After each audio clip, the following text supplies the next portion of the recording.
መሰረቱን በደንበኞች እርካታ ላይ ያደረገውና በ10 ዓመት የሪል ስቴት ቆይታው 7 ሳይቶችን ጥንቅቅ አድርጎ ያስረከበው ቴምር ሪል ስቴት በዚህ ዓመትም 6 ሳይቶችን ለማስረከብ በዝግጅት ላይ መሆኑን ሲገልጽ ደስታ ይሰማዋል።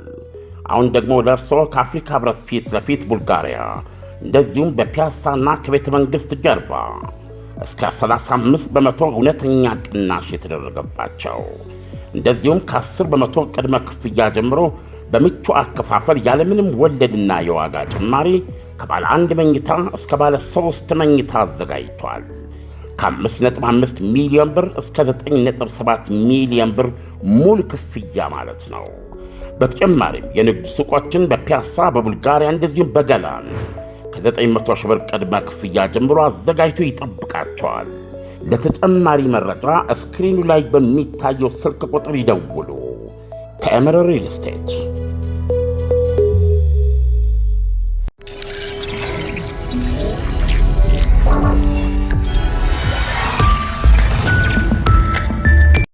ጤና ይስጥልን።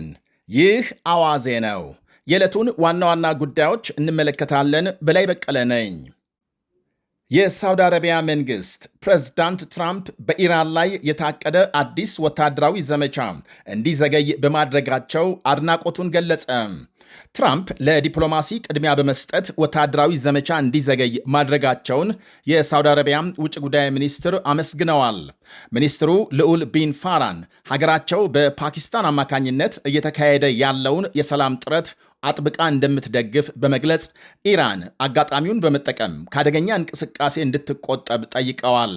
ፕሬዝዳንት ዶናልድ ትራምፕ በሳውዲ፣ ኳታርና የተባበሩት አረብ ኤሚሬትስ ጥያቄ ጫፍ የደረሰውን በኢራን ላይ አዲስ ወታደራዊ ዘመቻ እንዲቀለበስ ማድረጋቸውን ትላንት መግለጻቸው ይታወሳል። ከኢራን ጋር ከስምምነት ለመድረስ እንደማይቸኩሉ ለሪፖርተሮች የገለጹት ትራምፕ የእስራኤል መሪዎችም ቢሆኑ ከኔ ቃል አይወጡም ብለዋል። የእስራኤል ጠቅላይ ሚኒስትር ቤንያሚን ኔታንያሁን ጠንካራም የጦርነት ጊዜ መሪ መሆኑን መዘንጋት አይገባም ሲሉ አወድሰዋል። የኢራን ባለሥልጣናት ግን አሜሪካም አዲስ ጦርነት ለመጀመር ፍላጎት አላት እያሉ ናቸው። የሀገሪቱ ፓርላማ አፈ ጉባኤ መሐመድ ባጋር ለመገናኛ ብዙሃን በሰጡት ቃል አሜሪካም ኢራንን ለማስገደድ ጦርነት የመክፈት ዕቅድ እንዳላት ገልጸዋል። ሆኖም ቴሄራን የትኛውንም ጥቃት ለመከላከል በቂ ዝግጅት አድርጋለች ብለዋል። አሁን አዲስ ጦርነት ከተጀመረ ደግሞ ከቀጠናው ያለፈ አደጋ እንደሚያስከትል አስጠንቅቀዋል። ተመሳሳይ ማስጠንቀቂያም የኢራን ውጭ ጉዳይ ሚኒስትርና የሀገሪቱ የበላይ ጦር በተከታታይ አውጥተዋል። የተባበሩት መንግስታት በበኩሉ የሆርሙዝ መተላለፊያ መዘጋት የዓለም የምግብ ዋጋ ቀውስ እንዲባባስ እያደረገ ነው ሲል አስጠንቅቋል። የመንግስታቱ ድርጅት የምግብና የግብርና ድርጅት ዛሬ ባወጣው መግለጫ የኃይል ማዳበሪያ፣ የእርሻ ዘርና በአጠቃላይ የምግብ ዋጋ ቀውስ አስደንጋጭ ወደሆነ ደረጃ እየተሸጋገረ ነው ብሏል። ይህንኑ የዓለም የምግብ ዋጋ ጭማሪን ለመከላከል መንግስታት አማራጭ መንገዶችን እንዲያሰፉና በውጭ ንግድ ላይ የተጣሉ ማዕቀቦች እንዲነሱ ጠይቋል። በሌላ በኩል የኢራን ውጭ ጉዳይ ሚኒስትር አባስ አራክቺ በሚቀጥለው ሳምንት በኒውዮርክ የመንግስታቱ ድርጅት ጸጥታው ጥበቃ ምክር ቤት ስብሰባ እንዲገኙ የግብዣ ወረቀት እንደተላከላቸው ታውቋል። በዓለም አቀፍ ሰላም ላይ በሚነጋገረው በዚሁ ስብሰባ ውጭ ጉዳይ ሚኒስትሩ የተጋበዙት የዚህ ወር የምክር ቤቱ ተረኛ መሪ ቻይና በመሆኗ ነው ይላሉ የተለያዩ ወገኖች። ሆኖም ለግብዣው እስካሁን የኢራን ውጭ ጉዳይ ሚኒስቴር ምላሽ አልሰጠም። በሌላ ዜና ከአሜሪካ 200 ቦይንግ አውሮፕላኖች ለመግዛት የተስማማችው ቻይና በአሜሪካ ይፈጸማል ያለችውን ወታደራዊ ጀብደኝነት ማውገዟ ተነግሯል። የቻይናው መሪ ሺ ጂንፒንግ ለጉብኝት ቤጂንግ ከተገኙት የሩሲያ ፕሬዝዳንት ቭላዲሚር ፑቲን ጋር በጋራ ባወጡት መግለጫ አሜሪካም በመላው ዓለም ታካሂዳለች ያሉትን ወታደራዊ ጀብደኝነት ማውገዛቸውን የቢቢሲ ዘገባ አመልክቷል። ሁለቱ መሪዎች በተለያዩ ዓለም አቀፍ ጉዳዮች ላይ ውይይት ካካሄዱ በኋላም ባወጡት የጋራ መግለጫም ድንገተኛ ወታደራዊ ጥቃቶችን አጥብቀው ተችተዋል። ታዛቢዎች የሁለቱን መሪዎች መግለጫ በኢራንና ቬንዙዌላ ላይ የተፈጸመውን የአሜሪካ ጥቃት መነሻ ያደረገ ነው ይላሉ። አሜሪካ የምትወስዳቸው እርምጃዎች የተባበሩት መንግስታት ስምምነቶችና ዓለም አቀፍ ሕግ የሚጥሱ መሆናቸውን መሪዎቹ ጠቅሰዋል። ቻይና ባለፈው ሳምንት የአሜሪካ መሪ ዶናልድ ትራምፕን ባስተናገደችበት ጉብኝት ወቅት ከአሜሪካ 200 ቦይንግ አውሮፕላኖች ለመግዛት የሚያስችል ስምምነት መድረሳቸውን አረጋግጣለች። ሀገሮቹ ባለፈው ጥቅምት የተስማሙትን የታሪፍ ቅነሳ ለማራዘምና 30 ቢሊዮን ዶላርና ከዚያ በላይ በሚያወጡ ዕቃዎች ላይ የታሪፍ ቅነሳ ለማድረግ እንደሚሰሩ የቻይና ንግድ ሚኒስቴር ገልጿል። ቻይና ከአሜሪካ ጋር ያደረገችውን ይህንኑ የንግድ ስምምነት ያስታወቀችው ትራምፕ ሀገሪቱን ከጎበኙ ከጥቂት ቀናት በኋላ እንዲሁም የሩሲያው መሪ ቤጂንግ ባሉበት በዛሬው ዕለት ነው። ትራምፕ ጉብኝታቸውን አጠናቀው ወደ ዋሽንግተን ዲሲ ሲመለሱ ለሪፖርተሮች በሰጡት ቃል ቻይና 200 ቦይንግ አውሮፕላኖች ለመግዛትና ሌሎች የንግድ ስምምነቶች መፈጸማቸውን መግለጻቸው ይታወሳል። የቦይንግ ኩባንያ ኃላፊም ከትራምፕ ጋር ቻይና መጓዛቸው ይታወሳል። አሁን ቻይና የተስማማችባቸውን የ200 አውሮፕላኖች ግዢ 750 አውሮፕላኖችን በቀጣይ ለመግዛት በር የሚከፍት እንደሆነ ተነግሯል። ይሄ ደግሞ በአቪዬሽን ታሪክ ግዙፍ የንግድ ስምምነት እንደሚሆን ይነገራል። ስምምነቱ ከ400 በላይ የአውሮፕላን ሞተሮች ግዢንም ያካትታል ነው የተባለው። ወደ ቻይና ከ20 ጊዜ በላይ የተጓዙት የሩሲያው መሪ ቭላዲሚር ፑቲን የሁለቱን ሀገሮች የንግድ ሽርክና ለማጠናከር ያለመ የትብብር ስምምነት እንደሚፈራረሙ ተነግሯል። በተለይ በዩክሬን ጦርነት ሩሲያ ላይ የተጣለው የምዕራባውያን ማዕቀብና የደረሰባቸው መገለል ፑቲን የበለጠ ወደ ቻይና እንዲጠጉ አድርጓቸዋል። ሩሲያና ቻይና ሁለቱም ይፈላለጋሉ። በዓለም አቀፍ መድረክ አንጻር ደግሞ ሩሲያም የበለጠ ቻይናን ትፈልጋለች ይላሉ ተንታኞች።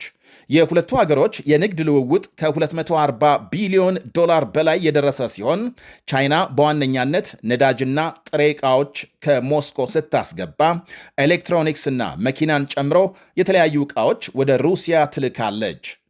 ወደ ሌላ መረጃ ስናልፍ ጣሊያን፣ ፈረንሳይ፣ ካናዳና ኔዘርላንድ በሀገራቸው ያሉ የእስራኤል አምባሳደሮችን ማስጠራታቸው ተነገረ። እርዳታ ጭነው ወደ ጋዛ ሲጓዙ የነበሩ ከ50 በላይ ጀልባዎች በእስራኤል ጦር እንዲመለሱ ተደርገውና አፍቃሪ ፍልስጤም አክቲቪስቶች የሆኑ መንገደኞች መያዛቸው ተቃውሞ አስነስቷል። በተለይ የእስራኤል ጸጥታ ሚኒስትር ቤን ጋቪር አክቲቪስቶቹ ላይ ሲሳለቁ የሚያሳይ ተንቀሳቃሽ ምስል ይፋ መሆኑን ተከትሎ ሀገራት የተቃውሞ መግለጫዎች እያወጡ ናቸው። እጃቸውን የፊጥኝ ታስረው በተንበረከኩ በአስራዎቹ በሚቆጠሩ አክቲቪስቶች ላይ ሚኒስትሩ ሲቀልዱና ሲሳለቁ በሚያሳየው ቪዲዮ ተቃውሞ ካሰሙ ሀገራት መካከል የጣሊያን ጠቅላይ ሚኒስትር ጆርጂያ ሜሎኒ በፍጹም የማይታገሱት ድርጊት ነው ሲሉ አውግዘዋል። በርካታ የጣሊያን ዜጎች በሚገኙባቸው አክቲቪስቶች ላይ ለተፈጸመው ክብረ ነክ ለተባለው ተግባር የእስራኤል መንግሥት በይፋ ይቅርታ ይጠይቅ ብለዋል ጠቅላይ ሚኒስትሯም። የፈረንሳይ ውጭ ጉዳይ ሚኒስትር ዢን ኖኤል ባሮት በበኩላቸው በእስራኤሉ ሚኒስትር ድርጊት የተሰማቸውን ከፍተኛ ቁጣ በመግለጽ በአስቸኳይ ማብራሪያ ጠይቀዋል። አንድ ሰው ምንም ሊያስብ ይችላል። ሆኖም ዜጎቻችን በዚህ ደረጃ ክብራቸው ሊነካ አይገባም ብለዋል ሚኒስትሩ። የካናዳ ውጭ ጉዳይ ሚኒስትር አኒታ አናንድም ተመሳሳይ ስሜት አንጸባርቀዋል። ሚኒስትሩ ያሰራጩትን ቪዲዮ እጅግ የሚያስደነግጥ ብለውታል። ይሄ የሰላማዊ ሰዎች ሰብአዊ አያያዝን የተመለከተ በጣም አሳሳቢ ጉዳይ በመሆኑ በቀላሉ ሊታይ አይገባም ብለዋል የካናዳ ውጭ ጉዳይ ሚኒስትር። በእስራኤሉ ሚኒስትር ላይ የተነሳው ተቃውሞና ውግዘት ደግሞ ከራሳቸው መንግሥት ጭምር መሆኑ ጉዳዩን የበለጠ አሳሳቢ አድርጎታል። የእስራኤል ውጭ ጉዳይ ሚኒስትር ጌዲዮን ሳር በቤን ጋቪር አሳፋሪ ድርጊት የሀገሪቱ ስም ጎደፈ ሲሉ ወቅሰዋል። ጠቅላይ ሚኒስትር ቤንያሚን ኔታንያሁ በበኩላቸው ምንም እንኳን የሐማስ ሽብር ቡድን ደጋፊዎች የውሃ ክልላችንን አልፈው ወደ ጋዛ እንዳይገቡ የመከልከል መብት እንዳለን እንድታውቁ ሆኖ ነገር ግን ቤን ጋቪር አክቲቪስቶቹን ያስተናገደበት መንገድ ከእስራኤል ጥቅሞች ጋር አይገናኝም ሲሉ ጽፈዋል። አክቲቪስቶቹን ከሀገር እንዲያስወጡ ትዕዛዝ መስጠታቸውንም ለባለሥልጣናት ማለት ነው ኔታንያሁ ገልጸዋል። አክቲቪስቶችና እርዳታ የያዙ 50 ጀልባዎች ባለፈው ሐሙስ ከቱርክ ከተነሱ በኋላ ሰኞ ከጋዛ ጠረፍ 460 ኪሎ ሜትር ርቀት ላይ በእስራኤል የባህር ኮማንዶዎች እንዲመለሱ መደረጋቸው ሲነገር አክቲቪስቶቹ ተይዘው ወደ እስራኤል ተወስደዋል። ይህ አዋዜ ነው።